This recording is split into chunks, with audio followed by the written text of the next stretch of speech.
Hello, everyone, and welcome back to Noxcast, an Equinox news recap podcast. I'm your host, Charlotte King. I'm the managing executive editor of the Equinox. And I'm Nathan Hope. I'm the administrative executive editor of the Equinox. And today we are joined by nobody. It's another episode with just Nate and myself. This is our last episode before we go to spring break and everybody has a rest for a little while. But we do have a paper to talk about, as always. Before we get into that, one quick announcement, which is a follow-up from the previous weeks. Media Org Madness was a resounding success. Thank you so much to everybody who came out and had fun with us. We're definitely really pleased with the way it turned out. We had a lot of people come through and we got some positive feedback. So thank you so much. And we're already looking ahead to hopefully planning a sort of a sequel for next year. We're hoping to make this an annual thing that the Equinox can do as sort of our big, like, hey, we're here to the campus. But yeah, super fun. I don't know if you had anything you wanted to add about it. Yeah, it was just a really good time. I'm really grateful for all the people that came out and all the orgs that we were working with too. All their tables were really cool.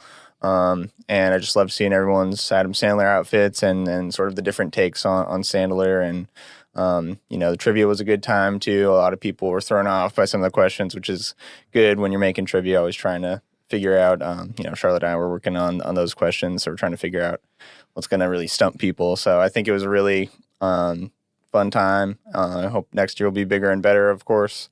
And stay tuned for that when we start planning for that. I mean, we're already in our minds kind of doing the preliminary, like how's this going to look next year. So I think we'll have lots of exciting things coming up. Definitely, and I'm really looking forward to it. But yeah, with that, I think let's go ahead and just get into the news recap. Top story from news this week was covering. There were kind of two prongs of a protest for International Women's Day. One of which was in Concord and one of which was right here in Keene. And so news editor Tim was out on the scene for the protest in Keene and just talked to some folks about what brought them there that day and what some of the issues on their mind were. And I was really happy that we were able, I'm always glad when we're able to go out and get some coverage about something that's happening in like greater Keene. Obviously our focus is always going to be primarily what's happening here on campus, but something like that, it does have relevance to the campus community. It shows sort of where the community's headspace is at and what issues are pressing for our region of the state or of the world. And so I was really glad to see that Tim was able to make it and got some really great coverage and really great photos too. I really liked a lot of the photos of people holding up the signs. Yeah, really good stuff from Tim, and I think it's another example of what we talked about before about like student news filling in the gaps of sort of local news. And obviously it's not anyone's fault, but with like how staffing is sometimes, there's less reporters working on the weekends nowadays. But we're fortunate that we have people that want to do journalism and have the ability to go out and cover these events that might not see as much coverage from others. So he was able to interview like 10 people in total or something like that. And it was a really good turnout, and the organizers, I think, felt really good about it. And also, I think it's sort of, this is in line with what we've talked about previously about like, civic engagement is good and making your voice heard is good. And so good to see that there's opportunities and outlets for that here in Keene. And, I would encourage students to, if that's something that you support, to attend these. And, they're looking to hold more of them in the future. So, just really good stuff. Yeah, definitely, props to anybody who can find an outlet to support a cause that they're passionate about.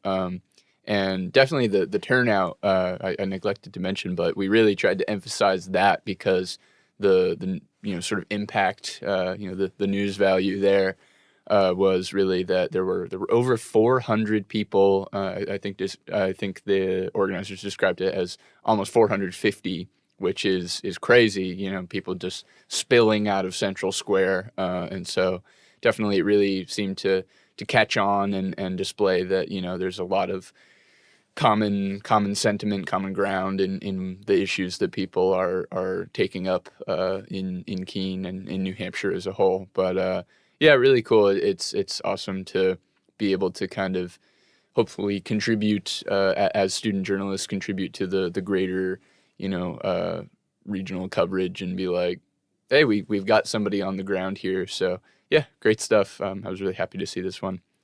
From region and state this week, we've got kind of a follow up from our previous region and state top story. This is another piece from The Clock over at PSU, and this is some continuing coverage about the ongoing developments with the plan the university has to potentially slash their humanities departments, as well as a majority of the faculty that they employ in the humanities spaces. So this is more reporting from Kay Bailey over at the Clock, shout out.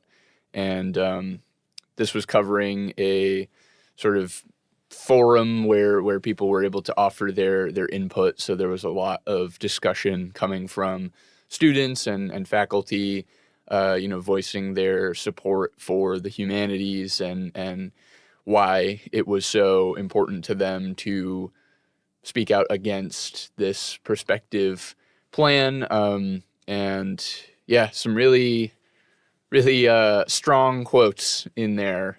We did kind of a double poll quote thing with the layout to emphasize a couple of the perspectives, but some feelings running hot, and the response from the administration. I get the impression that maybe they are a little caught off guard by how just like vocal everybody's being about this, and so I don't know. It's interesting to continue to follow this and see where it ends up going. But I'm glad to see that there's some good continuing coverage about this. Yeah, props again to Kay for the continued coverage of this, and I think it also speaks again to the whole civic engagement angle, but this time, more directly linked to your own university. I mean, if there's things that are going on that you're not happy with, you have to go to these forums and really make sure that that's known. It's one thing to just feel upset about it and maybe talk to a couple friends and vent about it. That's also valuable, but I think trying to make change and trying to make sure that these things don't happen. I think this is something that I like a lot about the news section, and maybe like why I was news editor for so long was because events like these, you really see sort of the raw emotion and the raw feeling in the room of things that are enacted or are planning to be possibly enacted by the university.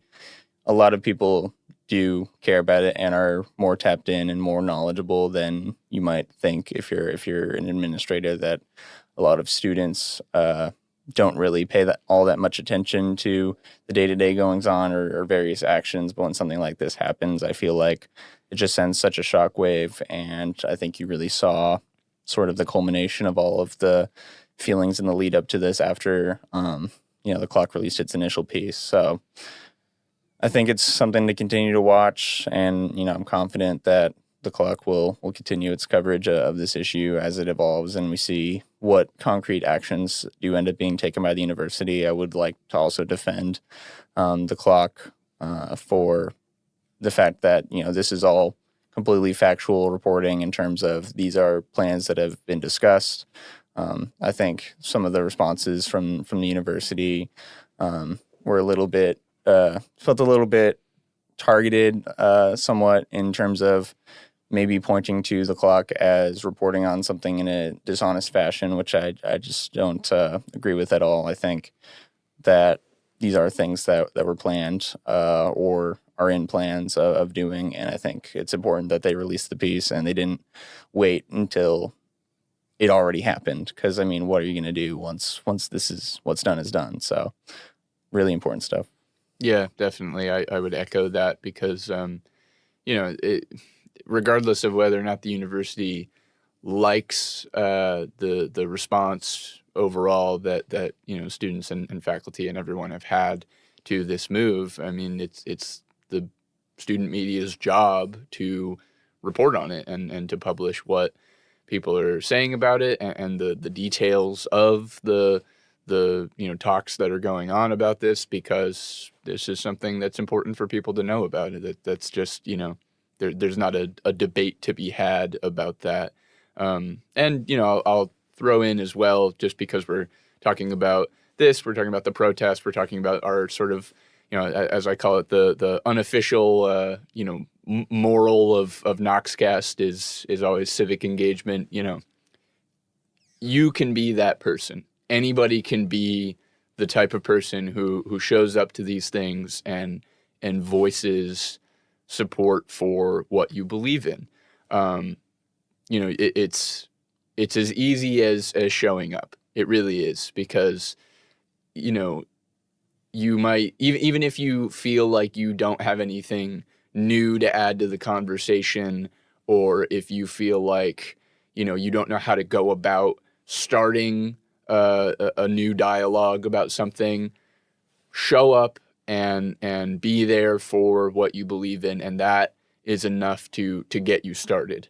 And so I really would encourage anybody to follow the example set by people such as those who were at this forum or who were at the International Women's Day protest, and just don't be afraid, because those people had to start somewhere with this too, and that starting point basically is seeing or hearing about something that you have strong feelings about and saying, well, I've got to go do something.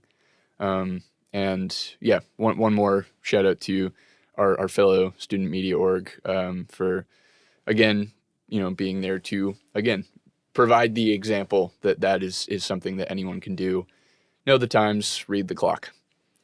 Our student life top story this week is kind of another one of our cute little pieces, just seeing what students are talking about or thinking about. This was just, what are you doing for spring break? And there's certainly a range of answers, as always. And, some people are planning to just go home and chill, or maybe, continue to work and just get that money. But some folks, have all kinds of plans to travel, maybe even outside of the country. And, maybe you've got a trip planned with friends. It can really vary. Myself personally, I don't have anything super fancy planned. I'm gonna be spending most of it at home, but that's all right with me. I could use the rest. Yeah, I mean, people sometimes travel, sometimes just stay at home, sometimes work. It really varies. I think spring break is sort of like an awkward time, given like winter break for us is like a month or a little over a month, and then summer is several months on end. But then spring break is just a week, which is, fair. But yeah, I'm also going to be spending it at home, a little bit of working. But I think it's just, since it's such a short time, that I'd personally rather just chill out for a little bit than go to like a whole different country or something for the week and then come back and have to get right back to schoolwork. But for people traveling that are excited about that, safe travels. Hope everything goes well. And yeah, good piece in terms of like sourcing and stuff. And I was a really big fan of the artwork for this and the sort of reference to spring breakers as well. So yeah, shout out. And I think that's fine. Like we're both keeping it boring this year, but that's fine. Like you say, it's a week. We'll be back here. Going in no time. So there's nothing wrong, I think, with just taking the time to breathe out, as I always say, and just kind of like, okay, no movement, no craziness, just take a sec. But yeah, definitely safe travels to everyone, and I hope that those who are traveling have a great time. Our editorial this week was not related to anything in our news section. This was just something that has been in the national news, and Nate, you in particular, brought this to me as a potential editorial topic because it's worth talking about. The continuing detainment of a protester from Columbia University, Mahmoud Khalil, who was part of the kind of big wave of protests about supporting the end of the attack on Gaza that had occurred across a lot of different college campuses, but I would say pretty notably Columbia University. And it's really hard to read about, to be honest, because it's such a violation of just basic human rights. And I think that one of the big important points we hit on in our discussion is that it's not just about this one person. It's about setting an example. And I think that's what the current administration really aims to do, is set an example and say, if you dissent, if you are a part of the opposition's cause, and refuse to let us just do whatever we want and go turn Gaza into a parking lot, this is what will happen to you. You'll be arrested, you'll be detained, you'll have your green card revoked, and potentially you'll be deported. And that's not how anything is supposed to work. To see somebody who was, really a figurehead for this movement, in a symbolic position of talking to the media and just representing his compatriots in the cause, to see the just horrible mistreatment and being ripped away from his family. It's sickening. Yeah, it's really scary stuff, sort of Red Scare-esque in terms of targeting people and then sort of based on, they're supporting a terrorist cause, of course, referring to Hamas, and also conflating anti-Semitism with, the dislike of the state of Israel. We had a really good editorial discussion sort of touching on those topics. And I think, while it is scary, that, again, this shouldn't deter you from exercising your First Amendment rights and going out and protesting and making your voice heard on this issue, because I think this also represents the strength and the power of protest. I mean, if it was completely ineffective, then they wouldn't want to be silencing you, and they wouldn't want to be trying to deport the leader of, or really like the figurehead of the movement as it pertains to Colombia in particular. But just really frightening things. And I think my rationale for wanting this to be the editorial topic was using our platform, or relatively small platform as compared to others, but using our voice to sort of just let people know that this is going on and it's bad. And I mean, this guy, he is like a soon-to-be father as well. And it's really just scary to think that you can get your green card revoked for purely political reasons, for no actual standing or meaning of anything in terms of law.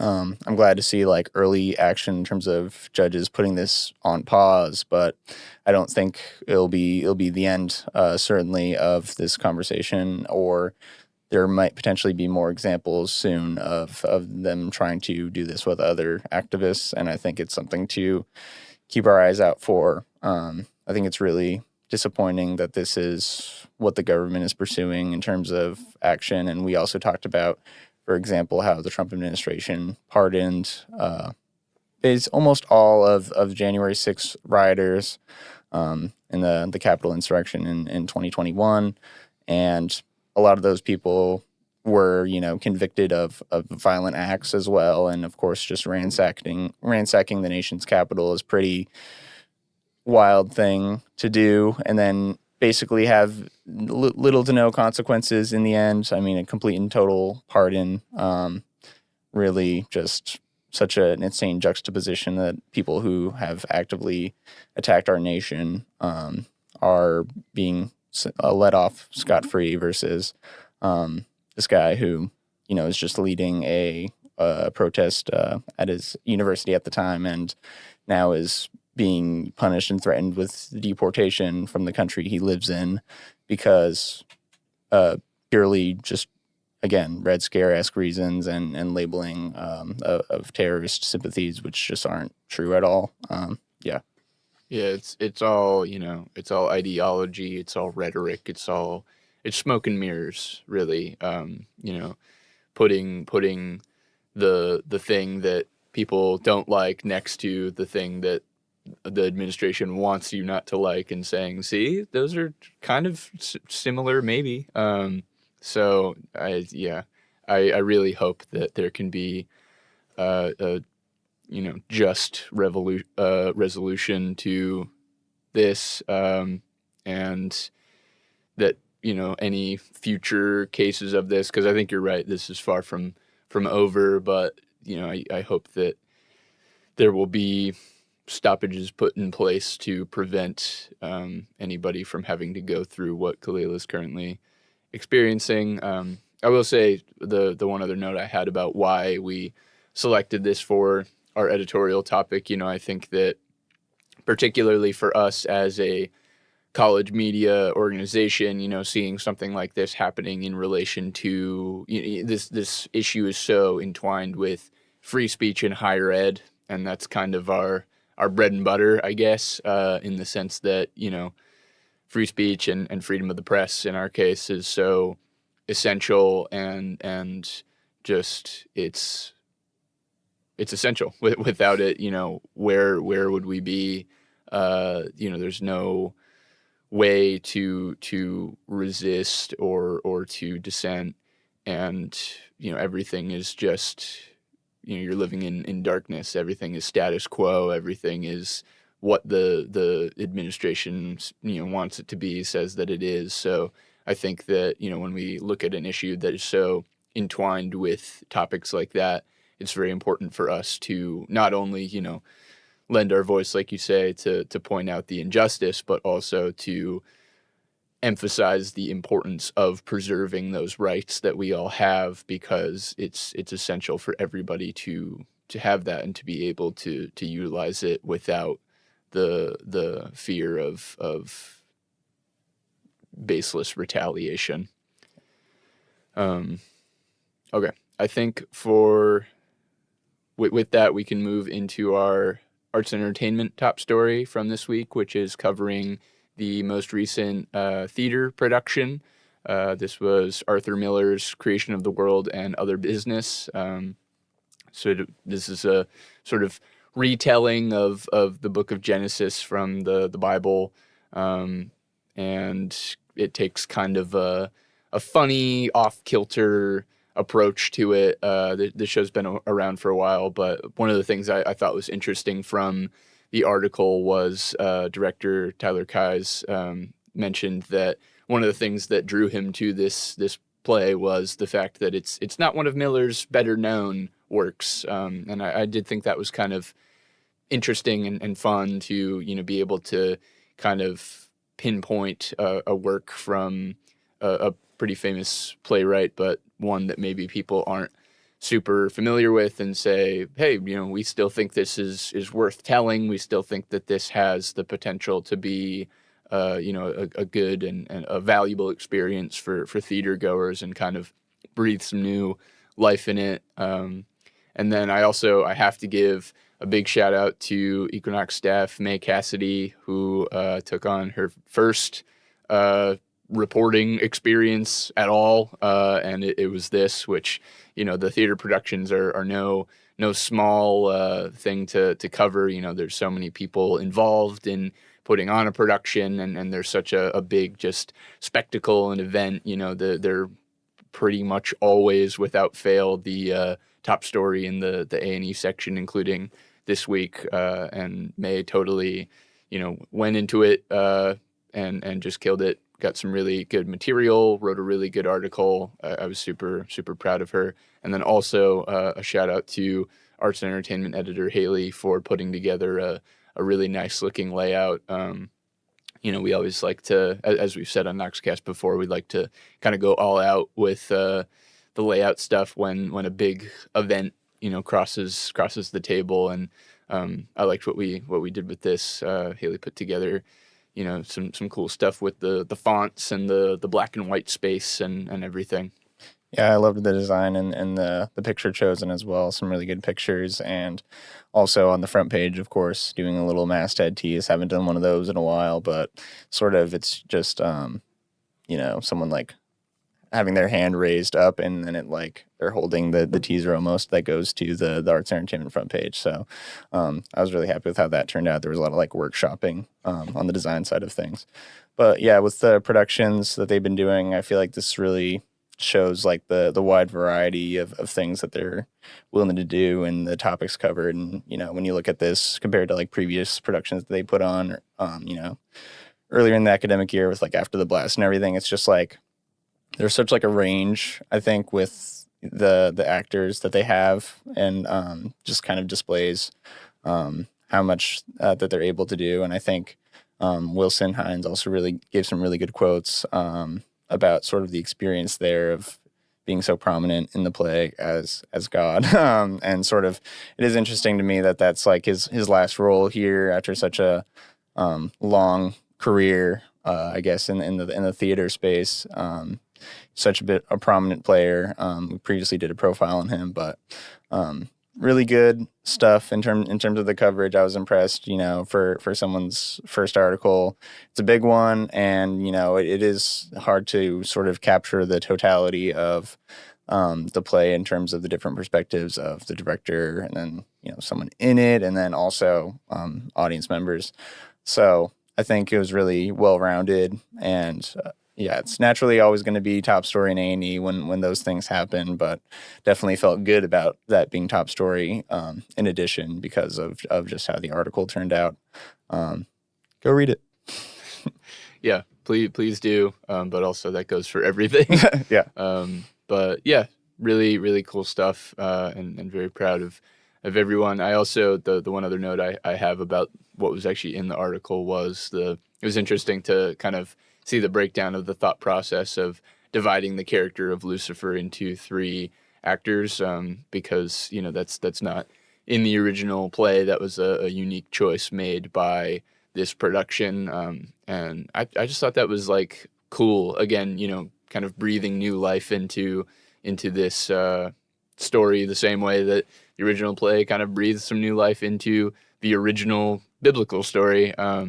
But yeah, I thought that was just an interesting choice and really lent to the like physicality of the performance. There was so much more that character could do on stage with the ability to kind of spread it out across 3 people.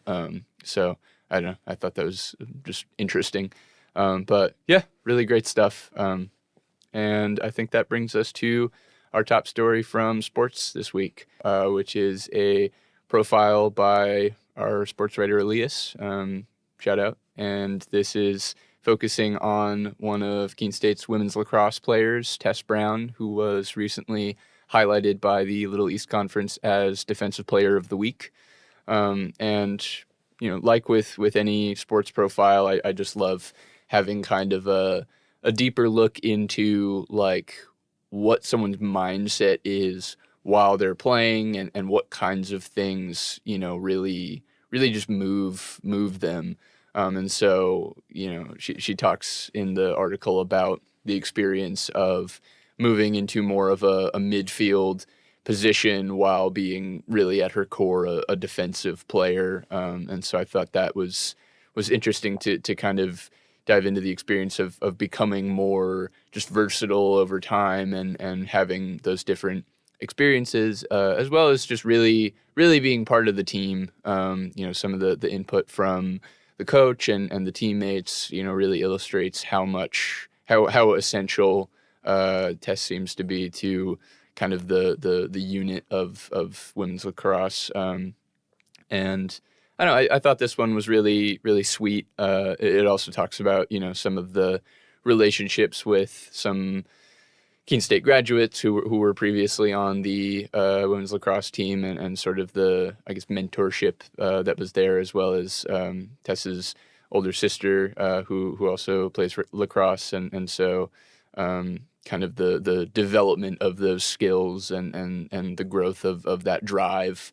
But yeah, really, really great stuff, and always just great to kind of get to know some of the players more in their own words. Right. When we previously had Elias on Noxcast, and he was talking about sort of how he goes about making recaps and sort of making it feel like you're there. I feel like he kind of also applies that mentality to all of his pieces. And in this one, it's like you feel like you're almost like friends with this person, you know this person personally, like just so in their world of showing like all the different things. And I think it was interesting, her talking about her sort of move and being in defense originally and now playing in the midfield, but still really seeing herself as like a defender was an interesting thing. And then also the coach saying that, if there was to be a coach on the team, it would be her, basically like a coach on the field in terms of her leadership and mentorship of the others. But yeah, with like a new crop of sports going in, the change of season, I think it's really interesting to see, people who are playing spring sports and then getting started back up in new year and seeing what the future holds for our spring teams. And I think those on the team are really grateful to have her, and we just love to be able to highlight students when we can. And, that applies to every section, including sports with student athletes. So yeah, shout out again to Elias. Good stuff. Definitely. I think that, maybe with multiple sections, but certainly with sports, like I think profiles tend to be some of my favorite stories, just because, and I think I said this on a previous episode too, it's like, with recaps or anything like that, you can sometimes get caught up with like numbers, like the this, scores and how many wins and all this. And that's all, it's important to know. And that's why we do recaps or season recaps sometimes to talk about, how a team has done over the course of an entire season. But I also think that it's so important to kind of dig in a little deeper and say, like, well, who are the people behind those numbers? Who are the people who every day are getting up and practicing and connecting with their teammates and going out and making those numbers a reality. And so, yeah, I think Elias does an amazing job with doing just that and really showing us who these folks are, and why they're at the level that they're at, and certainly going into spring season, I think that we're lucky to have players like Tess, because that's the type of person that really can lift up a program and make it what it is, and hopefully carry us to some big numbers. But yeah, great stuff all around. I think that will do it for our news recap this week. Thank you so much for watching Noxcast. Thank you so much for watching all of the episodes of Noxcast up to this point. It's not the end of the semester yet, but it does kind of feel like it's a sort of like, wow, we've been doing a few of these now, huh? And I feel like we've gotten into the groove of it, and I'm having fun. So thank you. And as always, I'd also like to extend huge thanks to the composer of the music for Noxcast, our very own Equinox alum, Zach Keenan, as well as the designer of the graphic for Noxcast, our very own art director, Elijah Fisher, and the editor of Noxcast, our very own multimedia director, Jakob Hall. We will be back after break with more recaps, more papers, more everything, so be on the lookout. But until then, we bid you farewell. And until then, I've been Charlotte King. And I've been Nathan Hope. I hope you all have a wonderful spring break. Thank you.